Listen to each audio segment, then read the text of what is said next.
This Liberty Sports Update is brought to you by Beacon Credit Union. All right, we're joined now by Flame safety Javon Scruggs joining us here. And Javon, Virginia native as well. I know it's going to be exciting for you to be going up here and playing against the Hokies. Were you a fan of them growing up, or did you go to any games up there? What are the sentiments coming in? Nah, I actually wasn't in-state team. I actually liked the Tar Heels when I was growing up, but sadly shied away from those guys when I started to get up here to Liberty. But yeah, I actually wasn't a UVA or a VTech fan, or I barely even knew about Liberty. So it's kind of weird how all happened. And I got the scholarship here now, playing here and having the opportunity to go up there to Blacksburg to compete on Saturday. It's gonna be a great feeling. Anyone you know on the team up there? Any guys you played against or with? Yeah, I know James Mitchell, the tight end. I played him in high school in the state semis, and then I played him in the state semis senior year. Then 11th grade, I played him in the second round. So You yeah, guys still talk at all? yeah, me and him, we talk on usually on a daily basis, but like this week, we really haven't been talking that much. All right, let's get to some questions from the media. We'll start with John Manson from A Sea of Red. Hey Javon, what was it like on Sunday when you found out you guys had made it to the top 25? Just what was the thoughts that kind of went through your mind?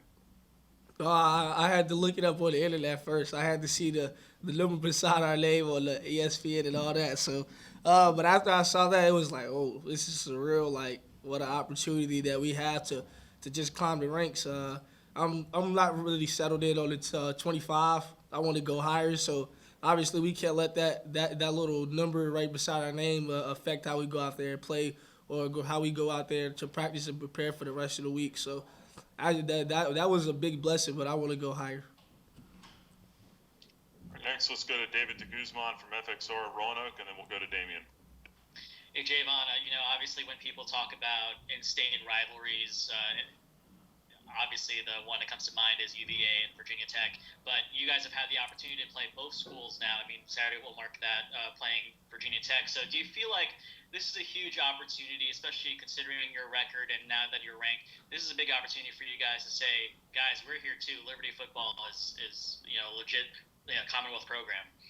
Yeah, definitely. This give us the opportunity to just not only just keep going on with this season, but seasons to come, because that's gonna eventually help our recruiting out and all the things that come with that too. So just going out there competing and to compete to win is a big thing that we on this team are trying to go out there and do. Once we go up there and just do that, the rest is history. Thanks, man. All right, next, let's go to Damien Sordelett from the Lynchburg News and Advance, then we'll get back to Connor. Yeah, with going up against Malik in practice, how much is that going to help going up against a quarterback like Hooker, a dual threat guy who runs the ball really well, throws the ball really well? How much does that help prepare you for the type of athlete you're going to see Saturday? He going up against Malik, been doing that since last year, so it really isn't something that he isn't a quarterback we see every day. So just going out there and just having to go against him at practice every day is just he gives us the opportunity to not only just quarterbacks but like receivers with speed or receivers that got speed and size or receivers that can cut. They can do that too. So just having the ability to go against Malik every day at practice is a big advantage, especially when you go up against teams that's like VTech. They have a mobile quarterback. You know what I'm saying? So it gives us the opportunity to actually see live action, live reps in practice before we get to the game, and then it's like, whoa. So just seeing him throughout practice, it's a big benefit for us on defense. As a follow-up question, have you guys gone up against Malik this week, or who's been the scout team QB that's been trying to play like Hooker? No, we do every week the same. Every week's the same. We get a couple times to go against the offense, but other than that, we just go regular scout team offense. Just do what we could control. We can control mostly. We don't really have another quarterback that's like Malik, so it is just that simple. So. All right, next, let's go to Connor O'Gara from Saturday Down South.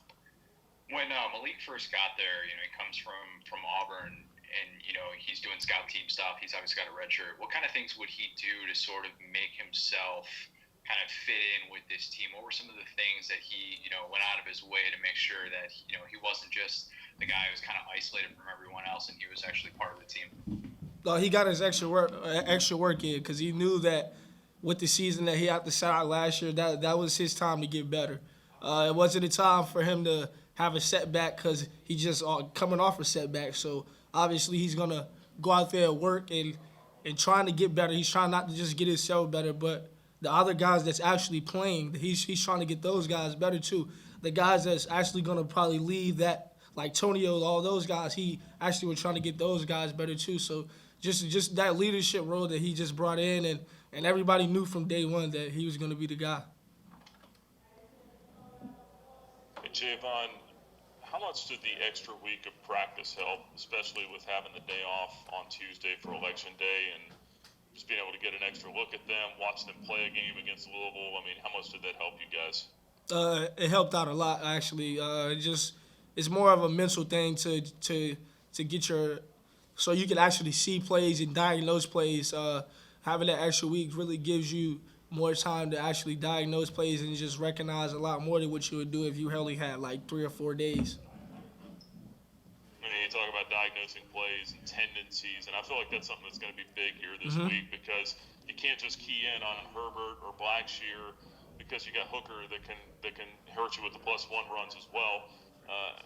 Is that something that you guys as a defense tried to hone in on, was try to pick up some tendencies of when they like to do certain things? That's always, obviously, we're on the defense, so we're always trying to figure out what the offense is doing.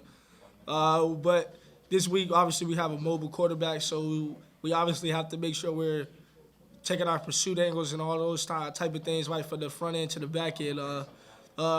Just making sure we have good eyes and not being lazy with our keys and our reads and just making sure we just do what our eyes tell us to do. Last one from me real quick, then we'll get to John. You talk about having good eyes, and that's something that Coach Batum mentioned Monday was, extra guys in the box or the half man in the box, I think is the way he put it. That includes you, I would think, and some maybe like Javon Treadwell. I mean, how important is it for you guys to be able to diagnose things quickly and be able to communicate that to the rest of the defense? It's going to be very, very necessary in a way where we have to actually, to enable to do that quickly, we have to know. We have to actually know, like, certain teams is like basically the exact same thing, so you can react a little quicker. But with these guys, they want to run the quarterback, they want to run the running back, so they every play is a two-tone type of thing that they have going. So just making sure we just, like I said earlier, just making sure we actually know that it's coming before we react. And then it's like, oh, and they throw a big one over top of your head. So just making sure that we just know exactly what we're doing before it happens, and communicating with the other 10 guys on the field is a big key. All right, let's go to John Manson again, and then we'll go to Eric Johnson.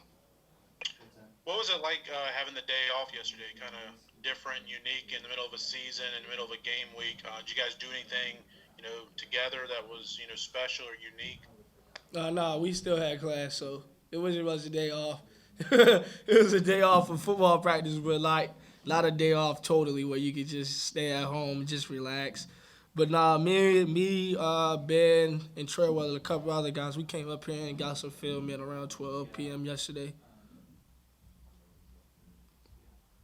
Go to Eric Johnson from WSLS in Roanoke. Hey, Javon, I know Coach talked about tendencies and concepts the other day. Do you feel like you guys are almost kind of looking in the mirror in terms of preparation for Virginia Tech? I mean, their strength and your strengths are kind of the same thus far season. Actually, the thing that they're good at on offense, we're good at it on defense. So whoever is going to come down to whoever make more plays. Whoever makes more plays, whoever is gap sound, whoever is just playing their gaps and just not being out there just doing whatever, making sure that we just trust in the guy beside us and behind us, to the right of us, to the left of us, or just around us, period. Anything else for Javon? Javon, I got one more. How did you become a Tar Heels fan? I never asked you that. Nah, I don't know. I just put on the TV one day and it was just them playing, and I was like, okay, maybe that's the team that I would go for. Because where I live, we don't really get a lot of channels and service because I'm living in the woods. Yeah. Was it the Jordan brand? Was it the? Yeah. Yeah. It was the baby blue. It was that baby blue. Yeah, you know it. You guys got cable now, right? Oh yeah. And it's a lot of trees and stuff going from down that way now.